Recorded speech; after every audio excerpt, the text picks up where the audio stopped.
ইরানের শীর্ষ নিরাপত্তা কর্মকর্তা আলী লারিজানি নিহত হয়েছেন। ইসরায়েলের প্রতিরক্ষামন্ত্রী ইসরায়েল কার্টজ এই দাবি করেছেন। জানিয়েছেন যে তেহরানে গেল রাতে চালানো বিমান হামলায় মারা গেছেন আলী লারিজানি। মৃত্যু হয়েছে বিপ্লবী গার্ডের স্বেচ্ছাসেবক বাহিনী বাসিজের প্রধান গোলাম রেজা সোলাইমানিরও। যদিও এই দুজনের মৃত্যুর সত্যতা নিয়ে এখনো কিছু জানায়নি তেহরান। চায়ের কাপে সমাজ বদলের ঝর্ণা তুলে আগে গোছান নিজেকে। প্রিমিয়াম টাইটানিয়াম আলমিরা, গুছিয়ে ফেলুন জীবনটাকে। 13 মার্চ কুদস দিবসের র্যালিতে তেহরানের রাস্তায় শেষবারের মতো দেখা গেছিল দেশটির নিরাপত্তা প্রধান আলী লারিজানিকে। মার্কিন ইসরায়েলি আগ্রাসনের বিরুদ্ধে ইরানি জনগণকে সাথে নিয়ে প্রতিরোধের বার্তা দিয়েছিলেন লারিজানি। এমনকি সোমবারও মুসলিম সংখ্যাগরিষ্ঠ দেশগুলোর কাছে তেহরানের অবস্থান স্পষ্ট করেন তিনি। জানান, যুক্তরাষ্ট্র ইসরায়েলের বিরুদ্ধে লড়াইয়ে নতি স্বীকার করবে না ইরান। একই বার্তায় মুসলিমদের ঐক্যবদ্ধ থাকার আহ্বান জানান লারিজানি।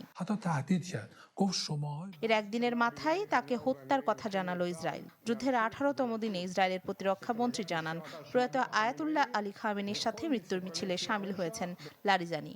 তেহরানের রাতভর হামলায় আলী লারিজানি ছাড়াও আইআরজিসির অধীনে থাকা স্বেচ্ছাসেবী বাহিনী বাসিজের কমান্ডার গোলাম রেজা সোলাইমানিকে হত্যার দাবি করে আইডিএফ। যদিও তাৎক্ষণিকভাবে লারিজানি কিংবা গোলাম রেজা সোলাইমানির মৃত্যুর বিষয়টি নিশ্চিত করেনি ইরান। এদিকে ইরানের তেহরানের বিভিন্ন সামরিক স্থাপনা ও অবকাঠামো লক্ষ্য করে ব্যাপক হামলা চালিয়েছে যুক্তরাষ্ট্র ইসরায়েল। ক্ষেপণাস্ত্রের আঘাতে কেঁপে ওঠে সিরাজ, তাবরিজ সহ বিভিন্ন শহর। ইসরায়েলের সাইবার টেকনিক্যাল কেন্দ্র ও অস্ত্র তৈরির কারখানায় হামলা চালায় ইরান। মধ্যপ্রাচ্যের আকাশও কাঁপছে তেহরানের ছোড়া ক্ষেপণাস্ত্রের গর্জনে। হামলা চালানো হয়েছে আরব আমিরাতের ফুজাইরা তেল বন্দরে।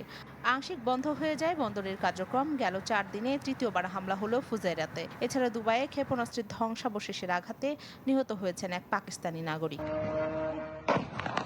ইরাকের বাগদাদের জাদিরিয়া এলাকার একটি ভবনে মার্কিন বোমা হামলায় অন্তত 4 জন নিহত হয়েছেন। ভবনটিতে ইরানপন্থী সশস্ত্র গোষ্ঠী অবস্থান করছিলেন। এর আগে সোমবার বাগদাদে মার্কিন দূতাবাস লক্ষ্য করে আত্মঘাতী ড্রোন ছোড়ে এই গোষ্ঠীটি। লেবাননে নতুন করে স্থল অভিযান শুরু করেছে আইডিএফ। এতে হিজবুল্লাহর বিভিন্ন স্থাপনার পাশাপাশি হামলার লক্ষ্যবস্তু হচ্ছে বেসামরিক নাগরিকদের ঘরবাড়িও। এ পর্যন্ত লেবাননে ইসরায়েলের হামলায় নিহত হয়েছেন 886 জন, বাস্তুচ্যুত প্রায় 10 লাখ মানুষ। রাখি জেসমিন, চ্যানেল 24।